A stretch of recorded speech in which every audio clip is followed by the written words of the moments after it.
Isa was only 13 when he became a Muslim. Before Islam, when he was still a child of 10, he had a normal life going to school and hanging out with his friends.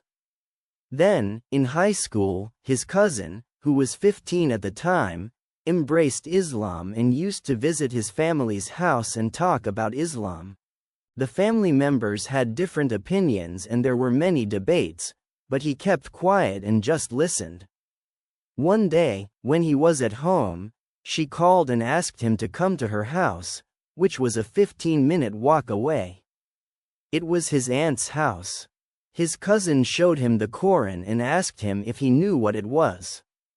He said he didn't. She explained that just as Christians had the Bible, Muslims had the Quran.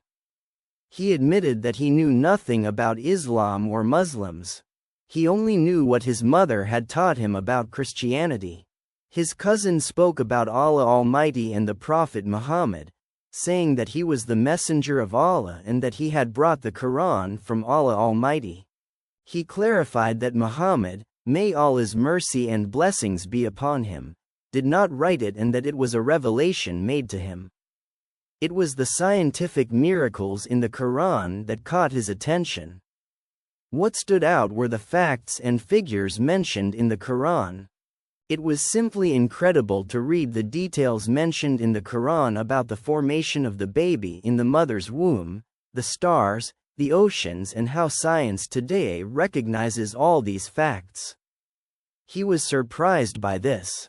I didn't know there were people so long ago who spoke accurately about the stars and so on. Praying 5 times a day, following a diet and a dress code wasn't difficult. After her cousin explained the basics of Islam, she started reading about prayers and the dress code and decided that she should focus on one thing at a time.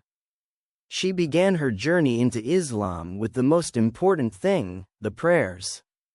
He had the basic books with the Arabic transliterations and diagrams with pictures.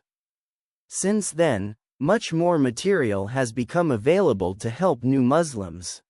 At first he didn't tell anyone that he had become a Muslim, because he felt he wasn't ready to face the comments and criticism. Until that point, he didn't know exactly what Islam meant. Over the years he traveled from country to country and was fortunate to study in Egypt and Yemen, where he learned about the vastness and mercy of Islam. But at first he thought he would keep his conversion a secret for a while. He didn't know anyone else who was Muslim, except his cousin. He got books on monotheism from the local Islamic bookstore and books on prayer, fasting, the life of the Prophet and his companions, and also on the 4 wise caliphs. After 3 or 4 months he attended a talk at Abdur Rahim Green's house in South London. The talks were in the front room of the house and everyone was sitting cramped up, but he listened attentively and it was there that he learned many of the basics of Islam. Growing up as a Muslim meant that Isa stayed out of trouble throughout school and university. He noticed that it was very easy to get involved with the wrong class, but all he thought about when he was young was whether he had made the ablution to be ready for prayer or when the next prayer time was. These concerns occupied his mind while everyone at school or in his neighborhood talked about raves or other insignificant things. When he turned 15, he decided to tell everyone about his conversion to Islam. He had a friend who had also become a Muslim and the two of them lived in their own little world.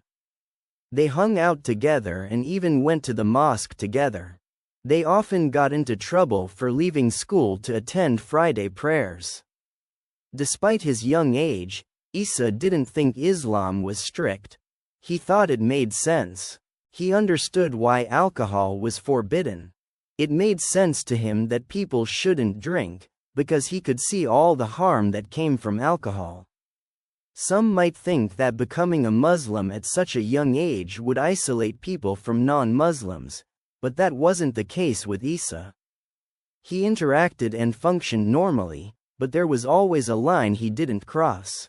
He wouldn't join his classmates when they wanted to engage in something that went against their beliefs and in the wrong activities, such as raves.